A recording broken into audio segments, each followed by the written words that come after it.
स्वागत है आप सभी का हमारे YouTube चैनल में। और आज मैं आपको क्लास 10th का फिजिक्स के कुछ महत्वपूर्ण पॉइंट को बताने जा रहा हूँ। आप लोग इसे कृपया करके ध्यानपूर्वक समझने का प्रयास करें, क्योंकि आपके आने वाले बोर्ड के एग्ज़ाम में ये क्वेश्चन अधिकतर पूछे ही जाते हैं। और कृपया करके आप वीडियो को शुरू से अंत तक देखें। तो चलिए आइए वीडियो को शुरू करते हैं। तो क्वेश्चन है, सिद्ध करें कि गोलीय दर्पण की फोकस दूरी वक्रता त्रिज्या की आधी होती है कब? यदि गोलीय दर्पण की फोकस दूरी f तथा वक्रता त्रिज्या r हो, तो हमें सिद्ध करना है कि f बराबर r/2 होता है। यानी फोकस दूरी जो होता है वो वक्रता त्रिज्या की क्या होती है? आधी होती है। यह हमको सिद्ध करना है। कौन से दर्पण में? तो वो अवतल दर्पण में सिद्ध करना है। तो चलिए आइए सबसे पहले समझते हैं हम लोग कि अवतल दर्पण क्या होता है। तो अवतल दर्पण वह होता है कि जिस दर्पण का परावर्तक सतह कहने का मतलब हुआ ये जो देख रहे हैं, ये इस साइड से इसका ये परावर्तक सतह हो गया, और ये जो देख रहे हैं ये कलई किया गया है, यानी लेप चढ़ाया गया है। तो जिस दर्पण का परावर्तक सतह क्या होता है? धंसी हुई रहती है। यानी देख रहे हैं आप फिगर में, चित्र में, कि इसका परावर्तक सतह क्या है? धंसी हुई रहती है, या फिर वो केंद्र की ओर होती है। अब मान लीजिए ये दर्पण है, इसका केंद्र इधर बनेगा ना, तो इसका परावर्तक सतह क्या है? धंसी हुई है। ये हो गया अवतल दर्पण। और इसका नाम क्या है? इसका नाम है M और M डैश। तो चलिए आइए इसको देखते हैं। तो सबसे पहले आप देख सकते हैं कि M और M डैश को एक अवतल दर्पण हो गया, और AB जो देख रहे हैं ये आपतित किरण होगी। क्या हो गया? ये आपतित किरण, यानी आने वाली किरण। और जैसे ही कोई आपतित किरण जैसे कि AB दर्पण पे जैसे ही पड़ता है तो क्या आती है? वह अपनी ही दिशा में लौट जाती है। ये देख रहे हैं आप, ये लौटने का सिंबल है। और इस आपतित किरण के और ये जो परावर्तित किरण है, इन दोनों के बीच में एक हम क्या खींच दिए? अभिलंब खींच दिए। अभिलंब का नाम क्या है? CB। और यहाँ पे आप देख सकते हैं कि रेखा AB और अभिलंब CB के बीच क्या बना है? आपतन कोण I बना है। और अभिलंब CB तथा BF इस दोनों के बीच क्या बना है? तो वो R बना है एंगल। तो यहाँ पर सबसे पहले हम लोग यह समझने का प्रयास करेंगे कि अवतल दर्पण क्या होता है। अवतल दर्पण तो जिस दर्पण की परावर्तक सतह धंसी रहती है या फिर केंद्र की ओर होती है उसे हम क्या कहते हैं? अवतल दर्पण कहते हैं। तो आइए इसे हम लोग चित्र से समझते हैं। तो जैसा कि आप देख रहे हैं कि M और M डैश क्या हो गया? यह एक अवतल दर्पण है। कैसे? क्योंकि इसका बाहरी जो भाग है वो क्या है? कलई किया गया है, यानी लेप चढ़ाया गया है। और इसका जो इस साइड से जो देख रहे हैं, जो बिना लेप चढ़ा हुआ है, यही इसका परावर्तक सतह कहलाता है। और आप इसको देख सकते हैं कि यह अंदर की ओर क्या है? धंसी हुई है। ये जो ऐसे खींचा गया है, जो ये इस देख रहे अंदर की ओर धंसी हुई है, और क्या है? केंद्र की ओर है। तो यह अवतल दर्पण कहलाता है। अब इस चित्र में आप देख सकते हैं कि AB क्या है? कोई आपतित किरण है, यानी आने वाली किरण है। जो किरण जो आप देख रही है AB, ये आपतित किरण है। और जैसे ही दर्पण के B बिंदु पे पड़ता है तो मुख्य फोकस से होकर गुजरती है। और आपतित किरण AB और BF के बीच में एक लाइन खींचते हैं, अभिलंब। और आपतित किरण AB और अभिलंब CB के जो बीच बनता है कोण, उसको कहते हैं हम लोग क्या? आपतन कोण, यानी एंगल I से उसको सूचित करते हैं। और अभिलंब CB और परावर्तित किरण BF, इस दोनों के बीच में जो एंगल बनता है उसको क्या कहते हैं? उसको R कहते हैं, यानी परावर्तन कोण। जैसा कि आप लोग पढ़े होंगे कि कोई एक समतल दर्पण है, ठीक है, और कोई एक आपतित किरण यहाँ पे इस बिंदु पे पड़ती है, ए हो गया, ठीक है, ओ मान लेते हैं। ये किरण आने का सिंबल है, ठीक है। और जैसे ही इस दर्पण पे पड़ता है तो क्या होती है, परावर्तित हो जाती है पढ़ने के बाद, ठीक है, ये जाने का सिंबल है। और ये आपतित किरण हो गया और ये परावर्तित किरण हो गया, ठीक है, क्योंकि आने वाला है इसलिए आपतित किरण हुआ और ये पढ़ने के बाद जा रही है इसलिए परावर्तित किरण होती है। और इन दोनों के बीच में हम क्या खींचते हैं, एक अभिलंब खींचते हैं, ठीक है, जिसका नाम आप एन दे सकते हैं। और अभिलंब और आपतित किरण के जो बीच बनती है उसको कहते हैं आपतन कोण, यानी एंगल आई।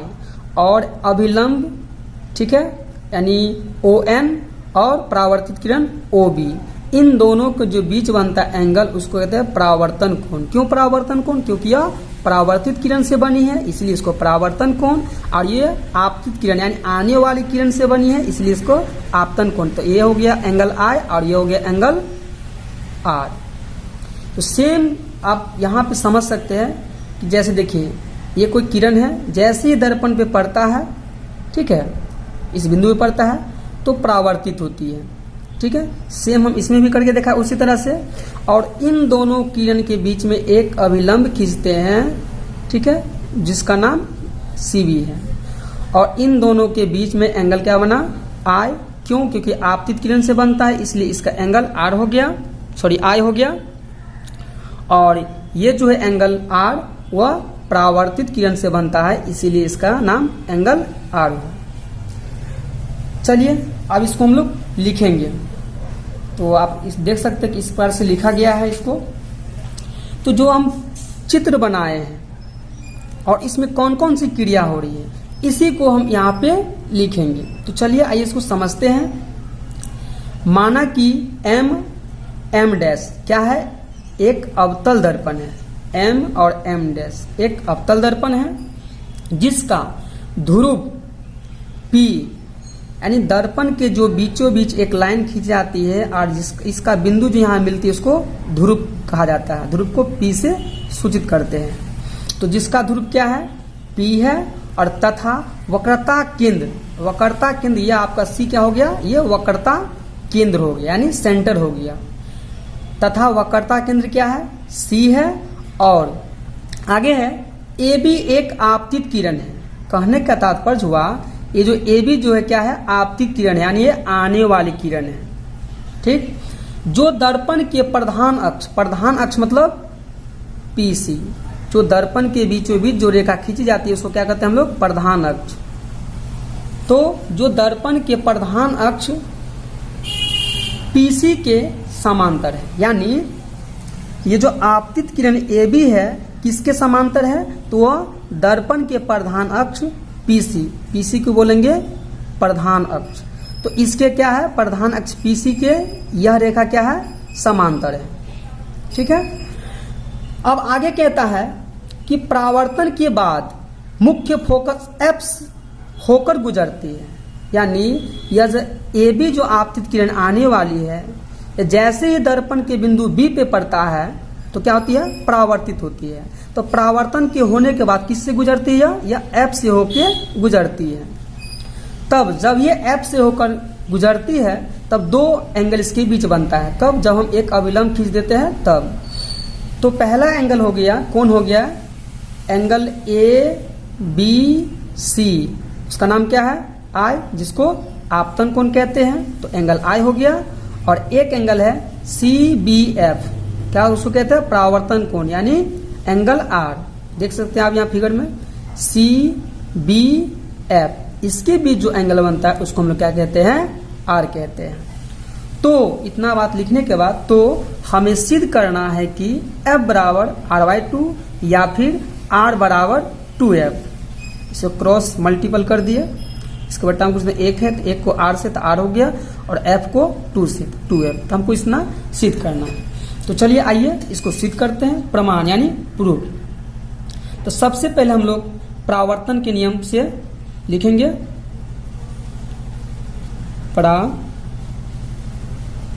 परावर्तन के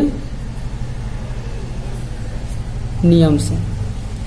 अब यहाँ पे हम लिखे हैं परावर्तन के नियम से। तो परावर्तन के नियम क्या कहता है कि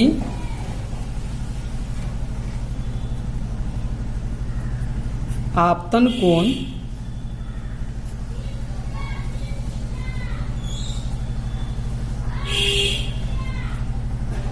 परावर्तन कोण के क्या होता है, बराबर होता है। यानी ये जो किरण जब ए बी दर्पण पे पड़ता है और वापस जो लौटती है तो ये एंगल और ए एंगल दोनों आपस में क्या होती है, बराबर होती है। तो वहीं आप हम लिखे हैं कि परावर्तन के नियम से। तो परावर्तन का नियम होता है आपतन कोण परावर्तन कोण क्या होती है, बराबर होती है। ठीक है, इसीलिए आप देखेंगे तो आपतन कोण कौन सा हो गया चित्र में आप देख सकते हैं, एंगल ए बी सी, ये जो एंगल आई देख रही है हो गया आपतन कोण। और परावर्तन कोण कौन सा हो गया, तो एंगल सी बी एफ। इसको लिखेंगे हम लोग, एंगल ए बी सी बराबर है एंगल सी बी एफ। इसको इक्वेशन 1 मान लेंगे। अब आगे है, अब आगे क्या लिखेंगे कि चूंकि ए बी समांतर सी पी, यानी जब ये जो देख रहे हैं आप ए बी जो रेखा है किसके समांतर होता है, प्रधान अक्ष पीसी के। जब ये दोनों आपस में समांतर होती है तब क्या होती है, एंगल ए बी सी एवं angle B C F, B C F. आप देख सकते हैं इसमें कि जब ए बी रेखा पीसी के समांतर होती है तो वो क्या होती है कि आप देख सकते हैं कि जो इस पर ए बी पर जो एंगल बनता है क्या, एंगल आई, और यहाँ जो सी पे जो बनती है एंगल आई, ये दोनों आपस में क्या होती है, एकांतर कोण। एकांतर कोण कैसे, चलिए यहाँ पे लिख देते हैं पहले। ये हो गया आपको समीकरण 2,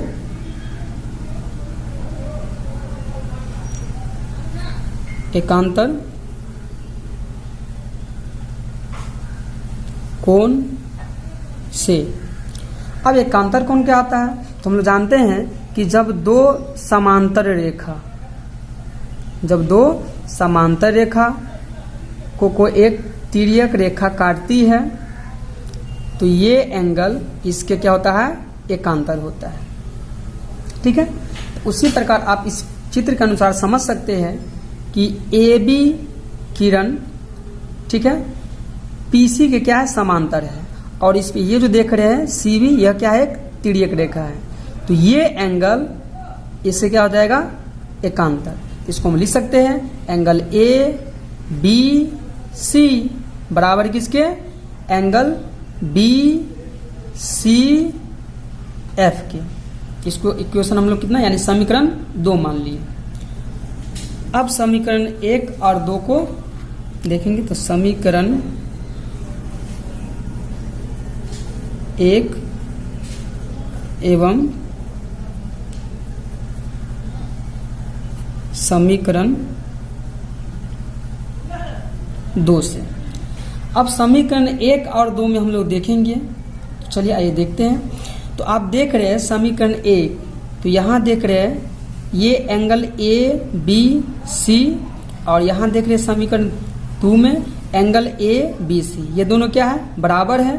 तो इसमें क्या बच जाएगा, एंगल सी बी एफ। तो यहाँ पर लिख सकते हैं एंगल सी बी एफ बराबर किसके हो जाएंगे, एंगल बी सी एफ के। क्यों, तो देखिए अब यहाँ समीकरण 1 एवं समीकरण 2 को तुलना करें, दोनों में देख रहे क्या, इसमें एंगल ए बी सी और इसमें भी एंगल ए बी सी, दोनों में बराबर है।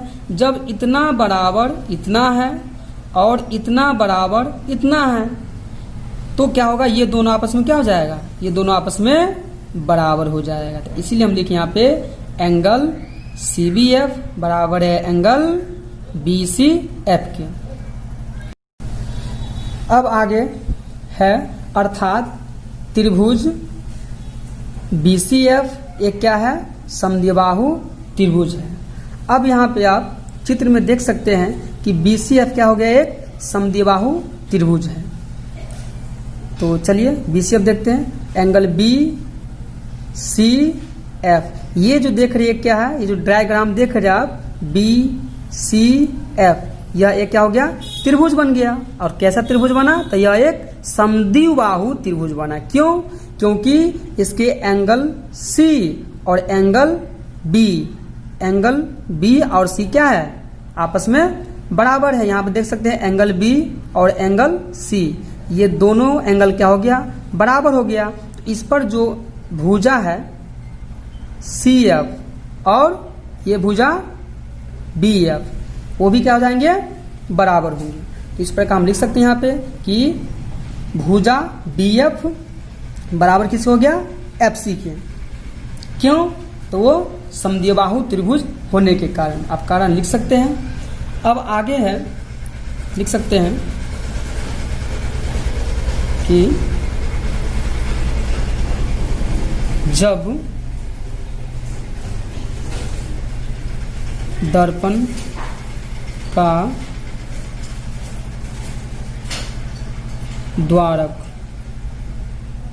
का द्वारक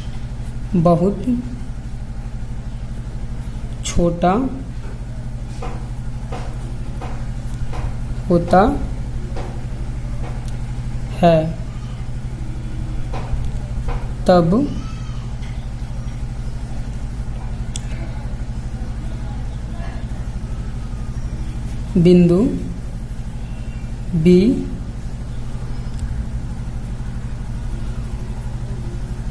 बिंदु P के बहुत ही निकट हो जाती है। अब यहाँ पे आप देख सकते हैं कि जब दर्पण का द्वारक बहुत छोटा होता है तब बिंदु B बिंदु P के बहुत ही निकट हो जाती है। तो आइए इसे हम लोग चित्र से समझते हैं। अब यहाँ पे दर्पण का द्वारक, तो आप देख सकते हैं कि दर्पण का जो ये भाग जो है, ये द्वारक दर्पण का जो देख रहे हैं चित्र में का ये जो द्वारक है, यानी जब बिंदु P जो है बिंदु B के, यानी ये जो B बिंदु देख रहे हैं ना, ये P के काफी निकट आ जाता है। क्या आता है, बहुत ही नजदीक आता है। इसको हम कर सकते हैं कि ये जो बिंदु देख रहे B और बिंदु P, ये जब ये B जो है P के पास चला आता है, तब उस स्थिति में क्या होता है कि ये जो देख रहे हैं ये BF, ये BF किसके बराबर हो जाएगा, तो वो हो जाएगा PF के बराबर होता है। क्यों? क्योंकि आप जान सकते हैं कि जब ये इस बिंदु को यहाँ पे पकड़ के इसको रखेंगे और इसको जब हम खींच के बिंदु P के पास लाएंगे तो ये FB या फिर BF बोलो, FB ये FP के क्या हो जाएगा, बराबर हो जाएगा। इसीलिए यहाँ पे हम लिखे हैं कि BF किसके बराबर हो जाएगा, PF के। अब यहाँ पे हम लिख सकते हैं क्या, PF बराबर PC बट्टे 2, यानी आप चित्र में दे सकते हैं। तो हम लिखे हैं PF बराबर PF बराबर क्या लिखे हैं, पूरा P से लेकर कहाँ तक, C तक, यानी P बिंदु से C तक। आप देख सकते हैं कि P बिंदु से C तक में ये क्या है, बिंदु F है। तो PC को कितने भागों में बांटता है, 2 भागों में। तो यहाँ पर हम लिख सकते हैं कि PF बराबर पूरा PC को क्या कर दिए, पूरा PC को 2 से डिवाइड कर दिए। तो अब यहाँ पे हम लिख सकते हैं कि जहाँ पे PF देख रहे हैं आप चित्र में PF, तो P से लेके बिंदु F से लेके बिंदु P तक को क्या कहते हैं, उसको कहते हैं हम लोग F। और यहाँ पे आप देख सकते हैं ये जो बिंदु C है, बिंदु सी से लेकर बिंदु पी तक को, ये बिंदु पी तक यानी पी से लेके सी तक को क्या करते हैं, इसको वक्रता त्रिज्या r, इसको लिख सकते हैं। f बराबर कितना लिख सकते हैं, f के यानी पी एफ की जगह आप लिख सकते हैं f, और पी सी की जगह p से लेके c की जगह आप लिख सकते हैं कितना, r, और बट्टे में 2।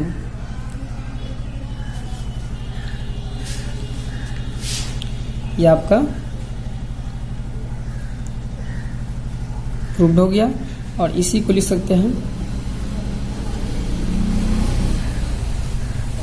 और करके, इसके बट्टा में कुछ नहीं, कितना है 1 है, इसको गुना कर दीजिए तो हो जाएगा r बराबर 2f। आप ऐसे भी इसको लिख सकते हैं। तब अवतल दर्पण की फोकस दूरी वक्रता त्रिज्या की आधी होती है। तो चलिए आइए इसको हम लोग पुनः फिर से एक बार समझने का प्रयास करते हैं। एक बार मैं दोहरा दूं इस बात को, जितने बात हमने लिखे हैं। तो सबसे पहले मैं आपको यह बता दूं कि ये जो आकृति आप देख रहे हैं, ये जो चित्र है, ये जितने भी हम यहाँ से लेके यहाँ तक की जो भाषा लिखे हैं, ये हम इस चित्र से ही लिखे हैं। तो चलिए आइए इसको समझते हैं। सबसे पहले हम लोग क्या किए थे, एक अवतल दर्पण बनाए थे। तो उसको लिखे हैं कि माना कि m और m डैश एक क्या है, अवतल दर्पण है, जिसका ध्रुव क्या है, p क्या है, ध्रुव है, तथा वक्रता केंद्र क्या है, c, और ab क्या है, एक आपतित किरण है। ये ab क्या है, आपतित किरण है, जो दर्पण के प्रधान अक्ष pc, यानी दर्पण के प्रधान अक्ष pc क्या है, समांतर है। उसके बाद परावर्तन के बाद, यानी जब ये AB किरण जब दर्पण पे पड़ती है तो परावर्तन के बाद F से होकर गुजरती है। लिखिए यहाँ पे कि परावर्तन के बाद मुख्य फोकस F होकर गुजरती है। क्या, तो किरण AB आपतित किरण है, इसलिए आने का सिंबल है। ठीक है, ये परावर्तित किरण है, इसलिए जाने का सिंबल है। उसके बाद यहाँ पे हम दो एंगल लिखे हैं, एंगल ABC, चित्र में देख सकते हैं एंगल ABC क्या है, तो वो आपतन कोण है। क्यों, क्योंकि आने वाली किरण से बन रही है। उसको क्या कहते हैं, एंगल I से सूचित करते हैं। तथा दूसरा है एंगल CBF, इसको क्या कहते हैं, एंगल R क्यों, क्योंकि यह परावर्तित किरण से बन रही है, इसलिए इसको परावर्तन कोण एंगल R। तो हमें सिद्ध करना है कि F बराबर R/2 या फिर R बराबर 2F। अब चलिए हम लोग प्रमाण में देखेंगे। तो प्रमाण में क्या कहता है, तो आप प्रमाण में देख सकते हैं, प्रूफ में परावर्तन के नियम से। तो परावर्तन के नियम में हम लोग लिखते हैं, चूंकि आपतन कोण परावर्तन कोण के क्या होता है, बराबर होता है। यानी एंगल I एंगल R के क्या होता है, बराबर होता है। तो जब आपतन कोण परावर्तन कोण के बराबर होता है, तब एंगल ABC यानी एंगल ABC ये एंगल और एंगल CBF ये एंगल, ये दोनों एंगल क्या होता है, आपस में बराबर होता है। ठीक है, इसको समीकरण कितना मान लिए, 1। और दूसरा समीकरण के लिए हम लोग क्या करेंगे कि चूंकि AB समांतर CP के, यानी यह जो रेखा है AB यानी किरण AB जो है किसके समांतर होती है, प्रधान अक्ष PC के। जब ये दोनों समांतर होती है, ठीक है, इसको एक देख रहे हैं आप, CB जो है क्या है, तिर्यक रेखा है।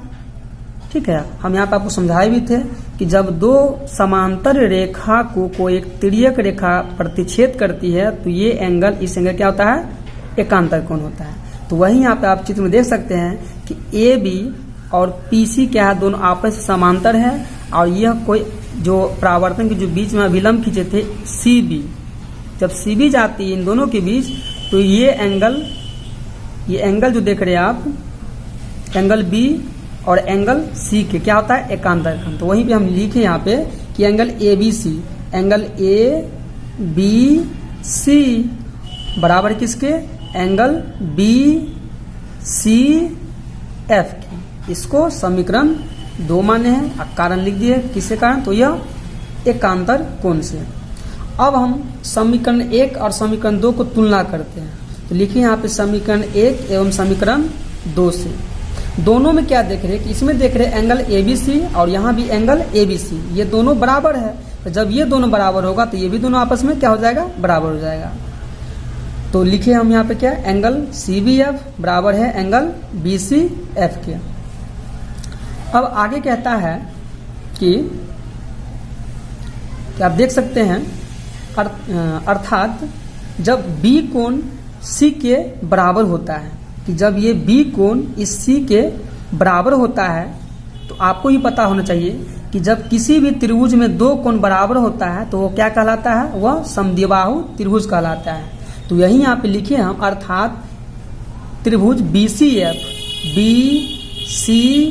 एफ, ये जो देख रहे हैं आप ये डायग्राम, ये एक त्रिभुज जैसा आकृति है ना, ये बीच ये जो देख रहे हैं, तो बी सी एफ एक क्या हो गया, समद्विबाहु त्रिभुज। क्यों समद्विबाहु, तो समद्विबाहु त्रिभुज उसे कहते हैं जिसका दो कोण क्या होता है, बराबर होता है। अब देख रहे हैं कि एंगल बी और एंगल सी क्या होता है, दोनों में आपस में बराबर है, इसलिए समद्विबाहु त्रिभुज। आज जैसे ही एंगल सी और एंगल बी जो बराबर हुआ तो इस पे जो भुजा जो है सी एफ या फिर उसको बोले एफ सी और उसका बी एफ या एफ बी, ये भी दोनों आपस में क्या हो जाएगा, बराबर हो गया। अब आगे यह बात ध्यान में रखना है कि जब दर्पण का द्वारक बहुत छोटा होता है तब बिंदु बी जो है बिंदु पी के बहुत ही निकट आ जाती है। कैसे, आप इसमें देख सकते हैं, ये जो दर्पण का द्वारक है बी से पी तक की जो भी दूरी है इसको दर्पण का द्वारक कहते हैं। जब बिंदु बी जो है पी के करीब आ जाता है, यानी इसको हम एफ जो देख रहे बिंदु, ये एफ जो है ये यहाँ पे इसको पकड़ के ऐसे रखेंगे, इसको जब हम ऐसे खींच के लाएंगे तो पी पे आ जाएगा ना, तो ये बी एफ ये पी एफ आपस में क्या हो जाएगा, दोनों बराबर हो जाएगा। तो यही यहाँ पे लिखे हैं कि बी एफ बराबर क्या हो गया, पी एफ। अब हम लोग चित्र में देख सकते हैं कि यहाँ पे देख सकते हैं कि पी से लेके पी से और एफ तक की दूरी क्या कहते हैं, एफ कहते हैं, और पी से लेकर सी तक की दूरी क्या कहते हैं, वक्रता त्रिज्या आर कहते हैं। इसलिए हम यहाँ पे हमको पी एफ बराबर लिखे हैं कि पी एफ बराबर पूरा पी सी, और पी सी के बीच में आप देख रहे बिंदु एफ है, इसलिए इसको 2 से क्या कर दिए, डिवाइड, क्योंकि 2 भाग, एक भाग ये हो गया और एक भाग ये हो गया, तो बट्टे में क्या हो गया 2। तो पी एफ का मान दिया कितना, एफ, और पी सी का पूरा मान दिया है, पी सी का मान कितना दिया है, आर, तो हो गया एफ बराबर आर बाई 2। उसके बाद इसको हम और करके लिखे हैं कि जब इसके बट्टा हम कुछ 1 डाल देंगे तो 1 को गुना करेंगे आर से तो आर हो जाएगा, और एफ बराबर 2f। अब लास्ट में लिखे हैं, अतः अवतल दर्पण की फोकस दूरी वक्रता त्रिज्या की क्या होती है, आधी होती है। तो हमें उम्मीद है आपको समझ में आया होगा। अगर किसी प्रकार की दिक्कत हो तो प्लीज़ आप कमेंट करें और वीडियो को ज़्यादा से ज़्यादा शेयर करें,